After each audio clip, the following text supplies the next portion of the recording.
Normal ছাত্রছাত্রী আজ আমি পড়িম ক্লাস 10 ম্যাথ চ্যাপ্টার নাম্বার 8 ত্রিকোণমিতির পরিচয়। তো স্টুডেন্টস এই ভিডিওর আগতে আমি উদাহরণ নাম্বার 12 পড়িছো আৰু বাকিবোৰত আমি 1 ৰ পৰা 11 লৈকে পঢ়িছো। আজি আমি তোমালোকক 13 নম্বৰ উদাহৰণটো কৰি দিম।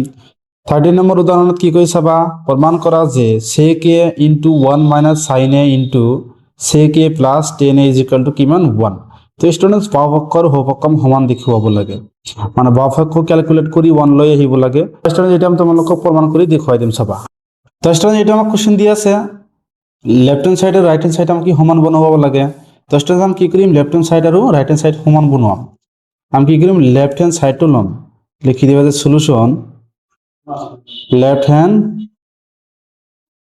সাইড কিমান দি আছে, sec a minus sin a sec a plus tan a, এটা আমাক কি প্রুফ কৰি 1 আনিব লাগে। তো সাবা স্টুডেন্ট এটা আমি তোমালোকক প্রুফ কৰি দিম।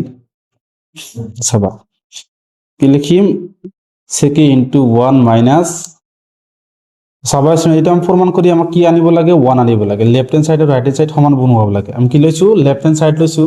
তো আমি কি লিখিম চাবা, sec a is equal to কিমান লিখি পাৰো 1 divided by cos a। sec এর উল্টাটো আমি কি লিখি পাৰো 1 divided by cos a into 1 minus sin a। sec এর কাম কি মান লিখিছো 1 divided by cos a plus tan এর কাম কিমান জানো sin divided by cos a লিখি পাৰো। tan এর কাম কিমান লিখি পাৰো sin a divided by cos a। তো সাবা স্টুডেন্টস আমি এটো লসাগু লম আর এটো পূরণ করে দিম।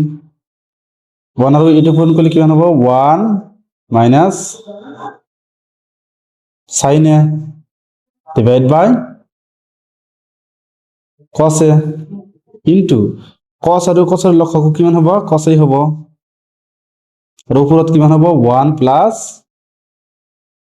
sin a। তো স্টুডেন্ট এটি আমি কি করি পূরণ করে দিম। পূরণ করিলে হর আর হর পূরণ হবে, লব আর লব পূরণ হবে।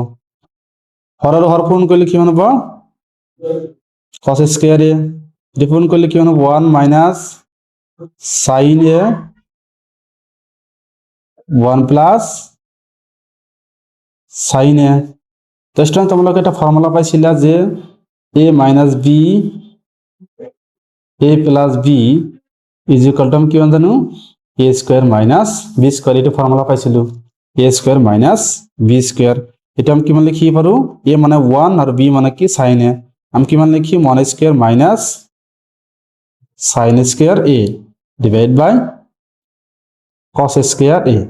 তো চাবা 1 স্কয়ার করলে কিমান হবে 1 হবে, আর sin স্কয়ার থাকিব divide by cos square a। তো সাবা স্টুডেন্ট যদি আমি কি লিখিম 1 minus sin square a is equal to কিমান লিখি পারো চাবা 1 minus sin square is equal to কিমান লিখি পারো cos স্কয়ার লিখি পারো। এটো ফর্মুলার পৰা পাইছো আমি, এটো কি মাইনাস হবে, কিমান হবে cos square a divide by cos square a। cos square cancel গেলে কিমান থাকিব 1। তাহলে আমরা রাইট হ্যান্ড সাইড কিমান পাইছো 1 আই পাইছো। লিখি দিবা যে লাস্টত যে এতিকে left hand side is equal to right hand side. লাস্টে তোমাকে প্রুফড লিখি দিবা, প্রুফড। এটা হবে কি আমার উত্তর। তো স্টুডেন্টস এলাকি করিবলগীয়া আছে স্টুডেন্ট, যদি ভিডিওটা ভালো লাগে চ্যানেলটা সাবস্ক্রাইব করে দিবা আর তোমার মতামত কমেন্ট করে জানাবা। Thank you students.